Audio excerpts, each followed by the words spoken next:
Salut frères et sœurs, que la paix demeure sur vous. Donc moi-même, j'ai eu cette fausse vision de la bénédiction qui est la richesse, la réussite et comment dire, et toutes sortes de bénédictions palpables, matérielles, etc. Et donc, du coup, j'ai écouté beaucoup de prêches, beaucoup d'enseignements dans le monde évangélique.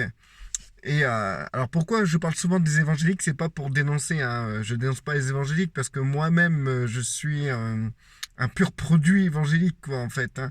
Donc, je suis seulement en train de me dépouiller de cette production évangélique.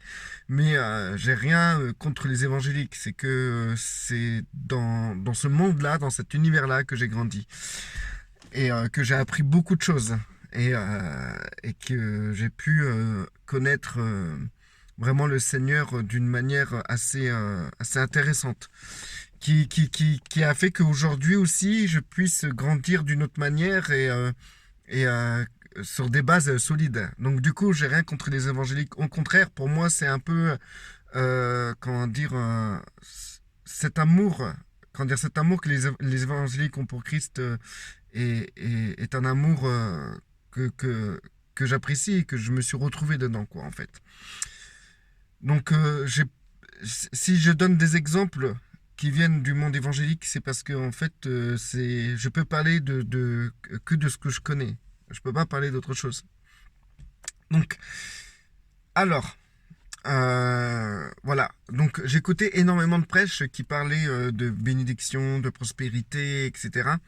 J'ai lu beaucoup de livres à ce sujet et j'y crois. Il est dur comme fer, hein, que le Seigneur voulait me bénir, qu'il fallait que je perce, qu'il y avait des percées à faire, qu'il y avait des clés, des comportements à avoir, comment dire, qu'il fallait être un homme de prière, qu'il fallait que je prenne autorité sur ce que Satan m'a volé, tout ça, tout ce que je vous raconte, tout ce que je peux vous dire dans les vidéos, c'est ni plus ni moins un témoignage de ce que j'ai vu, de ce que j'ai lu, de ce que j'ai entendu et de ce que j'ai vécu. Donc du coup, c'est pour ça que ça vous paraît fiable ce que je vous dis, parce que c'est vraiment du vécu, quoi.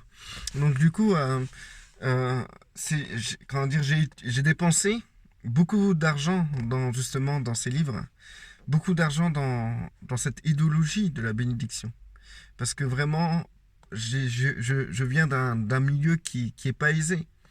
Et, comment dire, et quand on lit la Bible, même en lisant la Bible, on trouve des passages comme Abraham, quand dire que Dieu a béni, que Dieu a fait prospérer, on voit des passages, quand dire, il y a Abraham, Jacob, Isaac, non, Abraham, Isaac et Jacob.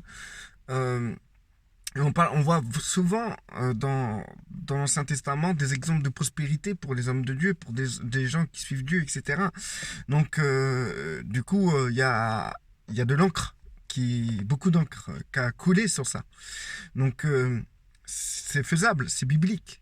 Et du coup, euh, j'étais à la recherche justement de ce trésor que je devais hériter.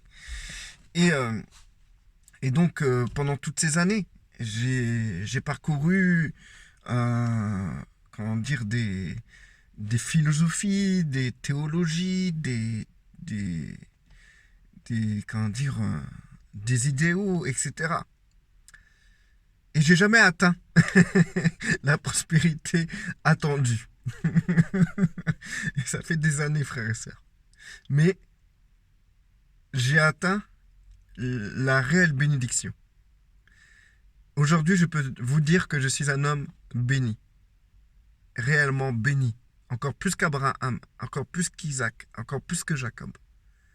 D'ailleurs, ce fameux Abraham, Isaac et Jacob auraient tout vendu, auraient tout donné pour avoir cette bénédiction que nous avons aujourd'hui, qui est le Saint-Esprit qui vit en nous.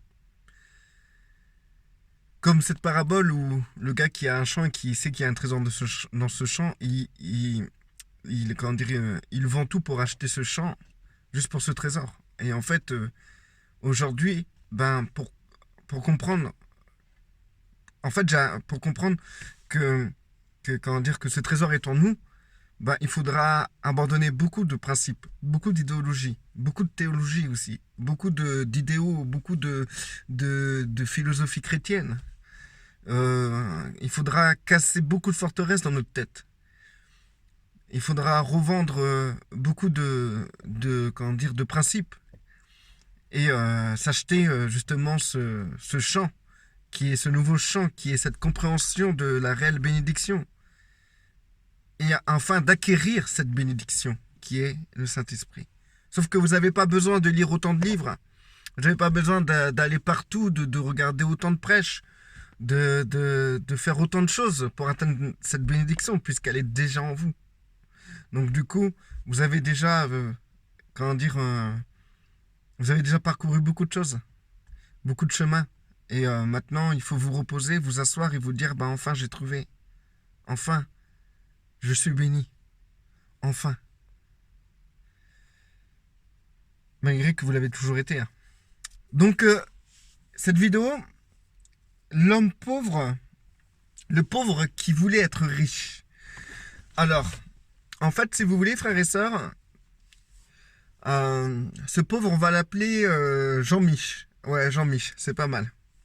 Alors, Jean-Mich, c'est un homme qui vit normal, qui a une voiture qui a besoin de pas mal de réparations. Des réparations qui coûtent pas mal d'argent, cet argent qu'il n'a pas. Tous les mois, il est dans le découvert. Il y a des factures qu'il paye, mais en étant dans le découvert, donc il perd 20 euros à chaque créance, à chaque, comment dire, à chaque, dans les frais bancaires. 20 euros à chaque fois qu'il doit payer un truc, mais il est dans le découvert, donc ça lui coûte 20 euros. Il s'appauvrit de plus en plus. En plus de ça, il n'a pas une très bonne santé. Il a des enfants qui parfois sont pas corrects. Il a une excellente femme. On va quand même lui donner un peu de bonheur à ce Jean-Mich. J'improvise, hein, frères et sœurs. Et comment dire, il a un travail qui paye le SMIC, qui paye le minima. Il a un patron qui lui casse la tête. Des collègues qui se moquent de lui, qui l'appellent Jésus, parce que ses collègues voient bien qu'il lit la Bible quand il est en pause. Jean-Mich est une personne lambda qui a pas beaucoup de moyens, mais qui se démerde avec le peu qu'il a. Qui se débrouille, excusez-moi, frère et sœur, pour cette vulgarité. J'ai promis au Seigneur de ne plus être vulgaire. Pardon, Seigneur. Donc, du coup, frères et sœurs, Jean-Mich, il a un avantage. C'est qu'il connaît plein de frères et sœurs et qu'il va à l'église. Et quand il va à l'église, il entend tout le temps les prêches de son pasteur qui est chaud bouillant et qui crie dans le micro « Dieu veut vous bénir ! Dieu veut vous donner la richesse, la prospérité ! Dieu veut faire de vous un grand homme ! Dieu veut vous donner comme il a donné à Abraham ! Ne laissez pas Satan voler votre richesse, votre prospérité. Prenez autorité, résistez au diable, il fuira loin de vous. » Un pasteur digne de ce nom, qui crie comme ça. Frères et sœurs, n'ayez pas peur de donner la dîme, car Dieu va faire fructifier cette dîme que vous donnez fois 1000. N'aie pas peur, parce que si tu donnes à Dieu, Dieu te donnera 1 milliard de fois plus. Et Jean-Mich se dit déjà, il est dans le découvert et il va donner la dîme de son découvert. Je connais même des gens, ils ont fait des crédits pour donner la dîme. Et Jean-Mich, il a la foi. Ça fait 10 ans que ça dure, mais il a toujours la foi. Et une personne qui a la foi comme Jean-Mich, franchement, il faut chercher. Parce que ça fait 10 ans qu'il entend ce genre de prêche, ça fait 10 ans qu'il galère, mais ça fait 10 ans qu'il y croit, frères et sœurs. Et il y croit dur comme fer, Jean-Mich. Et du coup, Jean-Mich, à un moment, sur le banc, il écoute le pasteur et il réalise un truc. Il se dit, mais ça fait quand même 10 ans, bientôt 11 ans, là. C'est pas que je doute, mais Qu'est-ce que j'ai fait, Seigneur? Qu'est-ce que j'ai fait, Seigneur, pour que tu ne puisses pas me bénir, Seigneur? Qu'est-ce que j'ai fait? Et Jean-Mich va chercher encore des moyens, il va jeûner, il va encore lire des livres, il va se repentir de péchés qu'il n'a jamais commis, il va mettre le paquet, et ça va durer encore 3 ans. Pendant 3 ans, Jean-Mich galère, toujours le même patron, toujours les mêmes collègues, toujours les mêmes enfants qui l'agacent, toujours les mêmes problèmes financiers, toujours le même banquier, toujours le rouge dans son compte en banque, toujours en train de donner la dîme de ses réserves qu'il n'a même pas. Et il galère, Jean-Mich. Il en a marre. En plus de ça, il a crevé hier, il n'a pas le moyen de réparer les 2 roues, donc il roule avec sa roue de secours. Il peut se faire arrêter à tout moment. Il y a encore un PV. Jean-Mich dit, de toute façon, comme d'habitude, c'est toujours à moi que ça arrive. Jean-Mich commence à perdre la foi tout doucement, à se refroidir et tout doucement à se détacher de sa foi bouillante qu'il avait. Quel est le problème de Jean-Mich, frères et sœurs? Je vais accélérer parce qu'après, il faut que j'aille travailler. En fait, le problème de Jean-Mich, c'est qu'en fait, on lui a fait miroiter une bénédiction qui ne le concernait pas. Jean-Mich, c'est pas Abraham, c'est ni Jacob, c'est ni Isaac. En plus de ça, Jean-Mich recherche pendant 10 ans une bénédiction qu'il n'aura sûrement jamais et qui est totalement une illusion. Donc ça fait 10 ans qu'il tourne en rond, Jean-Mich. Et Jean-Mich, il croit qu'un jour, il sera béni, comme le pasteur le dit, comme si, en fait, il jouait au loto et il gagnait, en fait. Donc, il attend la bénédiction comme un joueur de loto. Et en attendant, il tourne en rond, il tourne en rond, il tourne en rond, il tourne en rond, et jusqu'à se refroidir. Qu'en réalité, Jean-Mich, depuis 13 ans, c'est un homme totalement béni. Un homme rempli de bénédictions. Un homme plus béni que lui, il n'y a pas. Parce que tous les autres qui sont bénis à son niveau sont des frères et des sœurs en Christ. Il n'y en a pas un qui est plus béni que lui. Même si on dit ça à Jean-Mich, il n'y croit pas. Il se dit, mais si je suis béni, pourquoi alors je galère comme ça? Pourquoi tout le temps je galère? En fait, nous sommes tous des Jean-Mich. Et je tiens à dire aux Jean-Mich que toutes les galères qu'on vit chaque jour sont un moyen à Dieu de se révéler, un moyen à Dieu de nous travailler, un moyen à Dieu de nous fortifier, un moyen à Dieu de nous édifier. Pourquoi, frères et sœurs? Pourquoi quand dire Jean-Mich, il galère autant? Pourquoi Dieu ne fait pas en sorte qu'il a les moyens de se payer une roue au moins, minimum, pour la sécurité de ses enfants quand il les prend dans sa voiture? Pourquoi il se sent délaissé? Mais si vous savez, frères et sœurs, sur Terre, les réelles galères qu'il y a chaque jour, le nombre de personnes qui meurent, sur Terre, tout se dégrade. C'est la mort absolue. C'est tous les jours des gens qui apprennent qu'ils ont un cancer, d'autres personnes qui apprennent qu'ils ont le sida, d'autres personnes ils apprennent que leur enfant s'est fait renverser, d'autres ils apprennent que leur fille a été violée, d'autres ils apprennent que leur enfant ne rentreront plus jamais dans leur maison. Des disparitions, des enfants violés, des pédophiles, tout. Sur Terre, c'est la guerre. Sur Terre, c'est la grosse misère, frères et sœurs. Donc la petite misère de Jean-Mich, c'est un paradis pour certains. Vous comprenez ce que je veux en venir, frère? Dieu n'a pas délaissé Jean-Mich. Au contraire. Parce que le problème de Jean-Mich, ça n'a pas été qu'il n'a pas de nouvelles roues ou quoi que ce soit.